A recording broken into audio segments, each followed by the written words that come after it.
It's fascinating how events from, well, long ago continue to shape the world around us, isn't it? It really is. You might be surprised to trace the roots of today's headlines back, sometimes centuries. And that's exactly what we're doing today, taking a deep dive into a truly transformative force, colonialism. Yeah, a big one. We're going to try and unpack what it is, explore the diverse ways it showed up, and understand the long shadow it casts on societies even now. Exactly.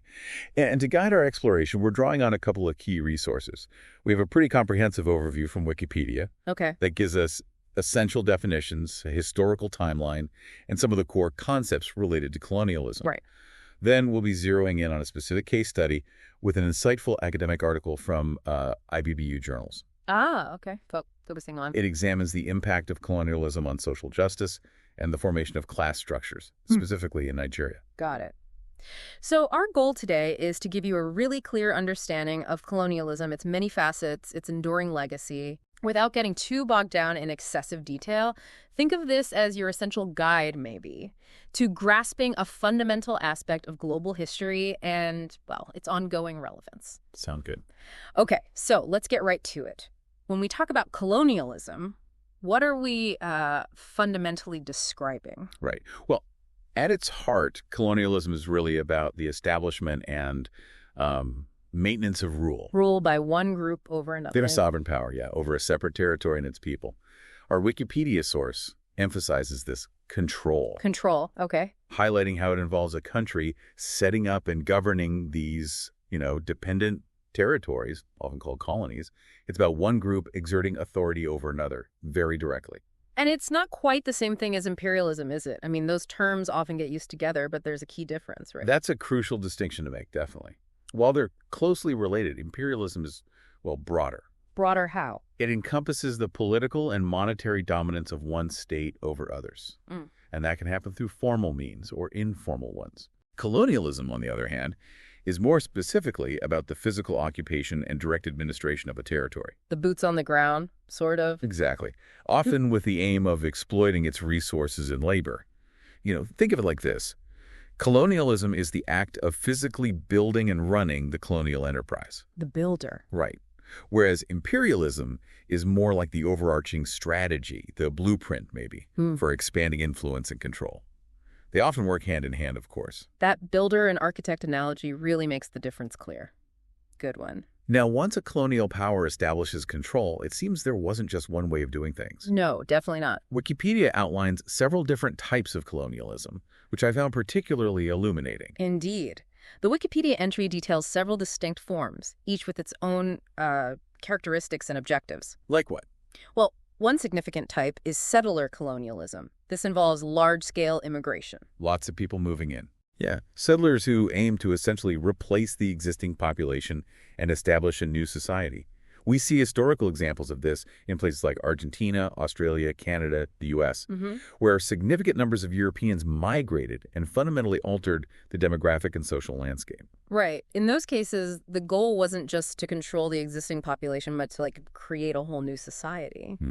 Then there's exploitation colonialism, which sounds like a different set of priorities altogether. Yes, exploitation colonialism typically involves fewer colonists. Okay. And their primary focus is on extracting natural resources and utilizing local labor for the economic benefit of the colonizing power, the metropole. So taking stuff out. Pretty much. Yeah. The European colonization of much of Africa and Asia is a prime example of this. Here, the main goal wasn't necessarily to establish a new settler society. Like in settler colonialism. Right. But to extract wealth and resources to enrich the colonizing nation. And the enduring legacy of exploitation colonialism isn't just, resource depletion, but also setting up these extractive economic structures that many former colonies still struggle with today, hindering diversification and sometimes perpetuating dependence. That makes sense, a more direct economic exploitation. What about surrogate colonialism? That's a type I don't think I've heard discussed as often. Yeah, it's less common, perhaps. Surrogate colonialism is where a colonial power supports a settlement project in a territory.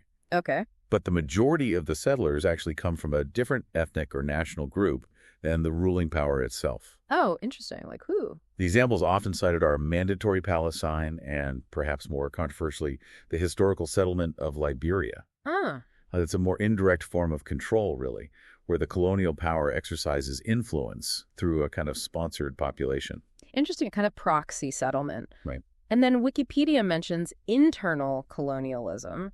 How does that dynamic work? Is that within one country? Exactly. Internal colonialism refers to a situation of unequal power relations and exploitation that occurs within the boundaries of a single state. So the dominant group within the country exercises control over other regions or populations, often mirroring the dynamics of traditional colonialism.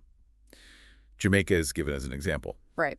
Where historical power imbalances and economic disparities persist between different regions of the country, often stemming from that colonial past. So it's about power imbalances within national borders, often rooted in past colonial structures. Then there's national colonialism, which sounds like it combines elements of the others, maybe. Precisely, yeah. National colonialism intertwines the project of nation building with the process of colonization. How so? The colonial regime actively seeks to culturally and politically reshape the colonized people, often aiming for assimilation into the dominant national identity. Ah, The Republic of China in Taiwan is presented as a key example of this kind of assimilationist approach, where the ruling power has historically sought to integrate the population into its own national framework.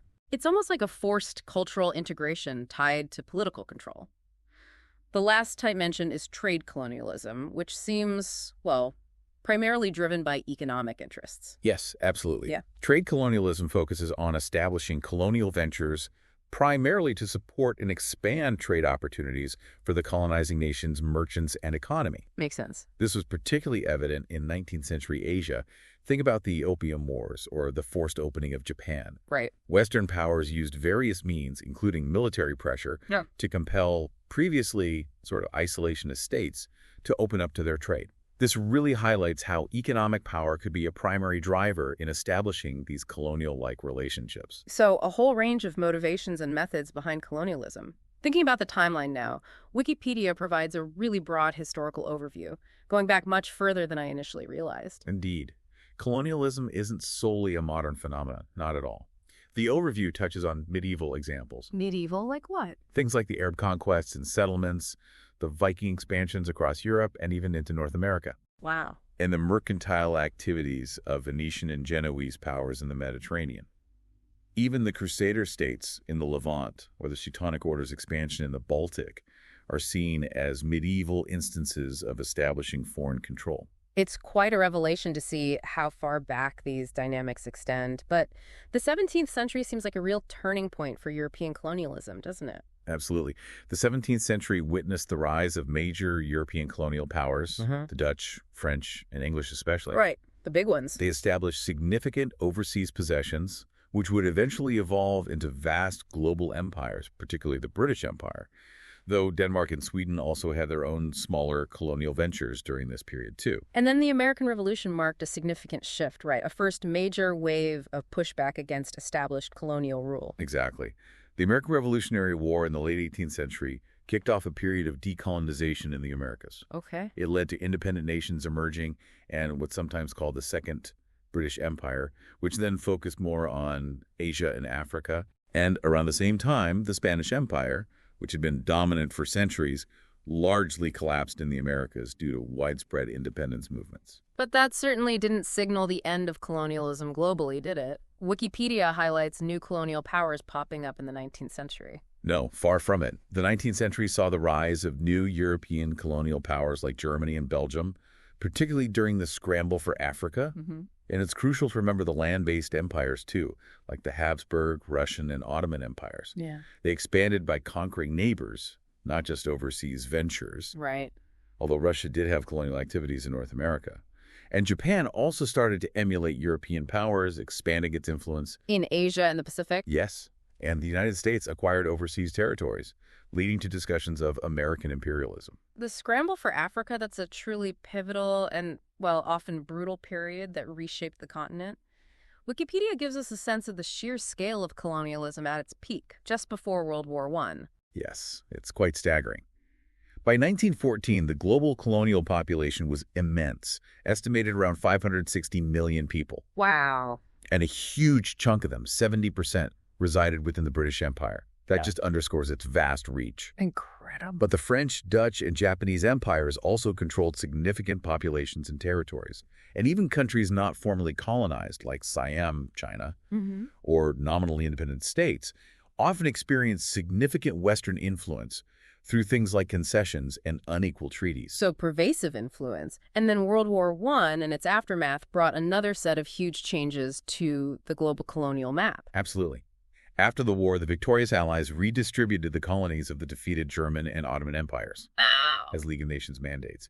These territories were categorized based on their perceived readiness for self-governance, supposedly. Simultaneously, the Russian and Austro-Hungarian empires collapsed, leading to new nations and, eventually, the rise of the Soviet sphere of influence.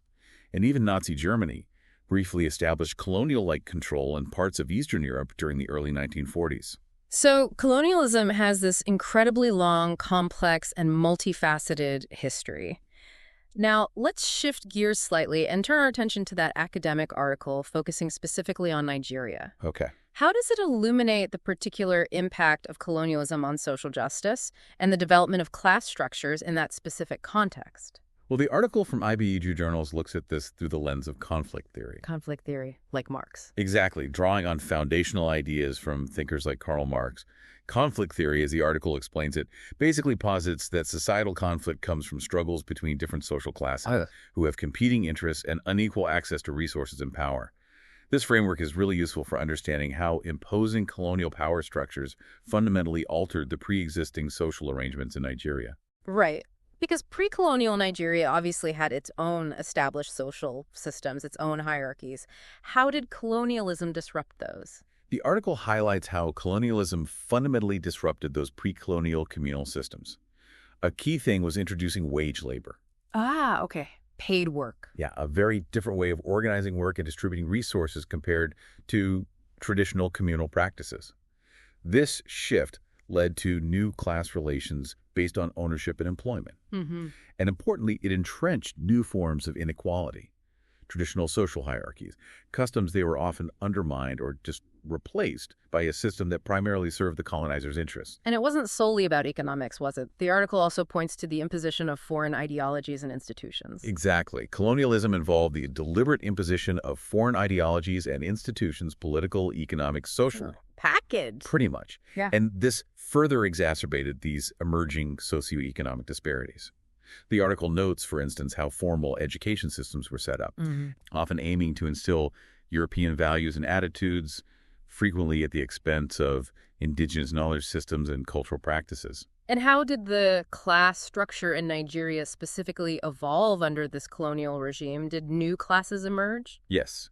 The introduction of a property-based framework by the colonial powers led to the development of a middle class in Nigeria. A middle class, okay. But, and this is important, this class was characterized by significant internal variations in wealth and access to resources. Understanding class here, as the article emphasizes, helps us analyze the potential for both cooperation and conflict among different social strata within that colonial and later the post-colonial society. Applying Marx's lens specifically shows how introducing wage labor created distinct classes defined by their ownership, or lack thereof, of land and resources, a structure fundamentally different from pre-colonial systems. The article also touches on different theoretical perspectives on class. You mentioned Marx, but it brings in Weber, too. Yes, it draws a distinction there between Karl Marx's primary focus on the relationship to the means of production. Do you own capital or sell your labor? Okay, economic position. Right. And Max Weber's more multifaceted understanding of social stratification.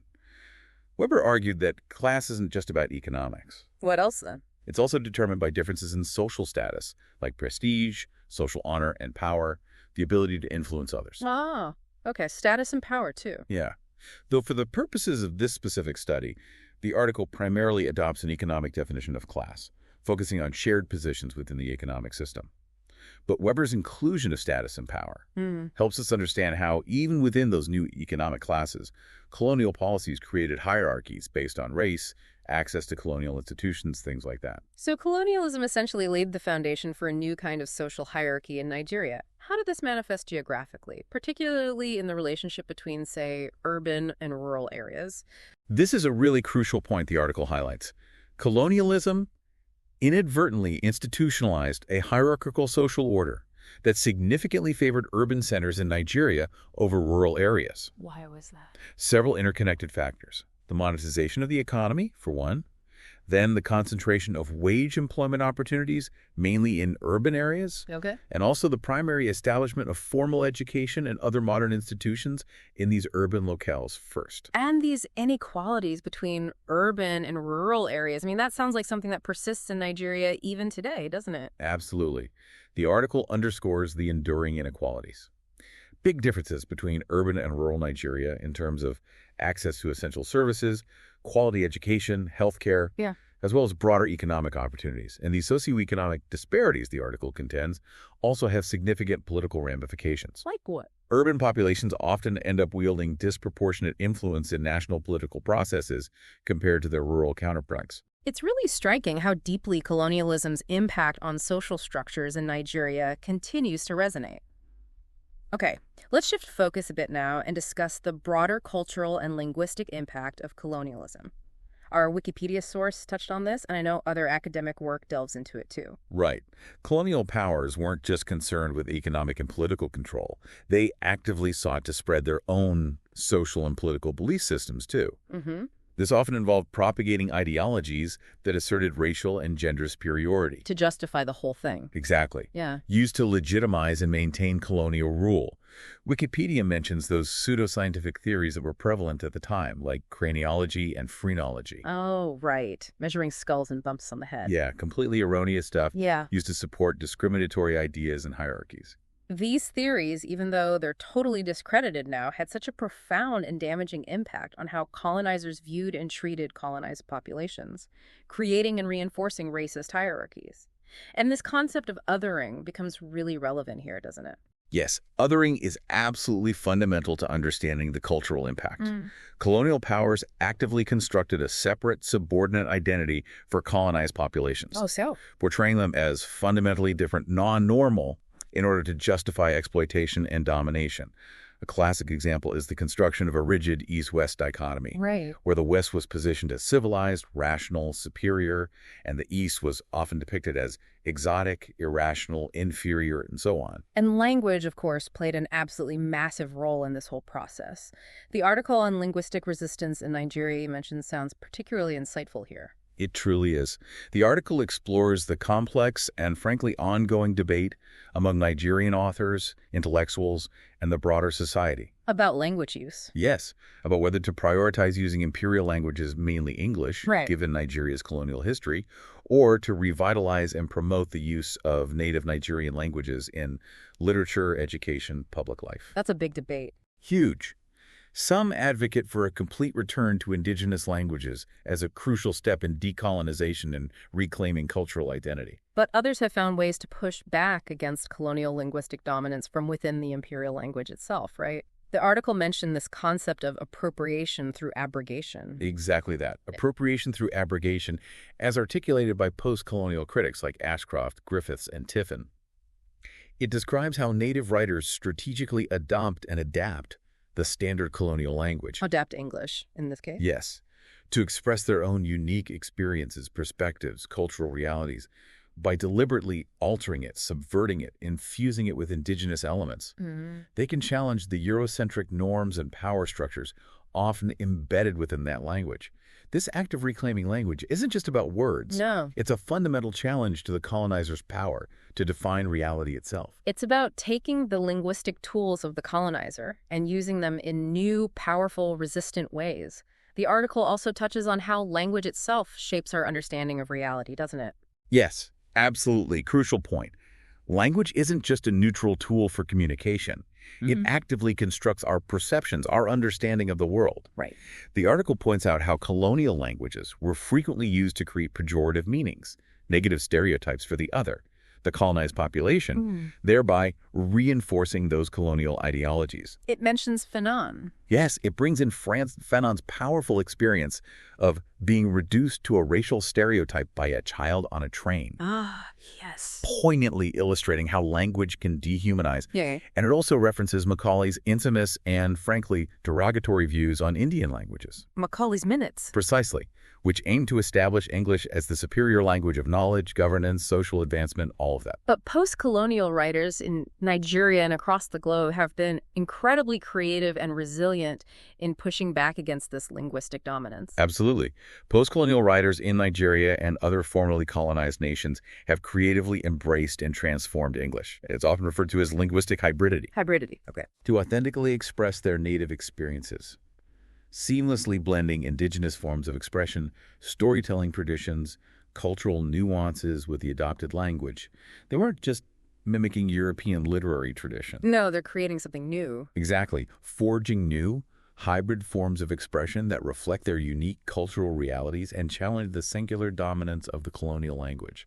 The article even provides specific examples of these fascinating linguistic strategies, doesn't it? Yes, it highlights several key techniques used by Nigerian writers. Things like coining new words or incorporating loanwords directly from native languages, the creative use of native similes and metaphors within the English text to convey local imagery and understanding, Right. translating and adapting proverbs and idiomatic expressions, and Yep. transferring rhetorical devices and stylistic features from indigenous languages into their English writing. Wow. These techniques really enrich the English language and infuse it with deep layers of native cultural meaning and resonance. It's a really dynamic and ongoing process, isn't it? Linguistic reclamation, cultural assertion.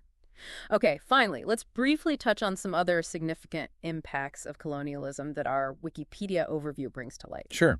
Beyond the profound social, economic, cultural, and linguistic transformations, colonialism had other far-reaching consequences. One particularly devastating impact was the introduction of new diseases Oh, right. by explorers and colonists into regions where indigenous populations had no prior exposure or immunity.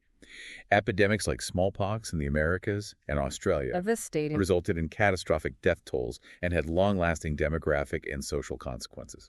Just tragic. It's a stark reminder of the unintended, often devastating biological consequences of these encounters. However, Wikipedia also notes efforts by colonial powers to address diseases in later periods. That's true. Particularly from the 20th century onwards, controlling and eradicating diseases, especially in tropical colonies, became a significant focus for colonial powers. Why? Well, partly it was driven by the need to protect their own colonial administrators, military personnel, and economic interests from tropical illnesses. Ah, self-interest too. To some extent, yes. Initiatives like mass vaccination campaigns and establishing mobile medical units were implemented. And then there's the intriguing role of botany in the history of colonialism, which I found quite fascinating. Plants. Yeah, colonial botany. It refers to the systematic exploration, study, cultivation, and trade of new plant species encountered or acquired during the colonial era. Like what kind of plants? Think of crops like sugar, spices, tea, rubber, quinine. These became absolutely central to the economic profitability of many colonies. Right. They played a crucial role in financing colonial ambitions and shaping global trade networks. Remember, figures like Vasco da Gama and Christopher Columbus were initially driven by the quest for new trade routes for valuable spices. So, botanical knowledge and the exploitation of plant resources were deeply intertwined with the whole colonial project. And then, in the aftermath of independence, we've also seen significant shifts in population movements, haven't we? Yes, definitely. In a kind of reversal of colonial-era migration patterns, the post-independence period saw many European settlers returning to their home countries or ancestral lands. Like the Pieds Noirs from Algeria. Exactly. The large-scale return of French colonists from Algeria or Portuguese settlers from their former African colonies are prominent examples of this repatriation. And simultaneously, there's been significant migration from former colonies to the imperial metropoles. Right. Moving to Britain, France, etc. Yes, often leading to complex social and cultural dynamics in those host nations. Sometimes tensions, too. It really brings the story full circle, doesn't it? Illustrating the deeply interconnected histories of colonizer and colonized. So as we bring this deep dive to a close, what are the essential takeaways we should remember about colonialism? Well, I think the most crucial understanding is that colonialism wasn't monolithic. Yeah. It wasn't one single thing. Right. It manifested in diverse forms, driven by a multitude of motivations, and it employed a wide range of methods to exert control. Its impact has been incredibly profound and enduring. It fundamentally shaped social structures, economies, cultures, even the languages we speak across the globe. So it's more than just history. Far more than just a collection of historical events. Its legacies are deeply embedded in the fabric of the world we inhabit today. It's clear that the reverberations of colonialism continue to shape our world in, well, countless ways. On that note, here's a final thought for you, our listener, to consider. How do the often subtle but persistent legacies of colonialism continue to shape global inequalities, cultural identities, and international relations, even now in the 21st century? That's a big question. It's a complex and vital question, and certainly one that is worth further exploration on your own.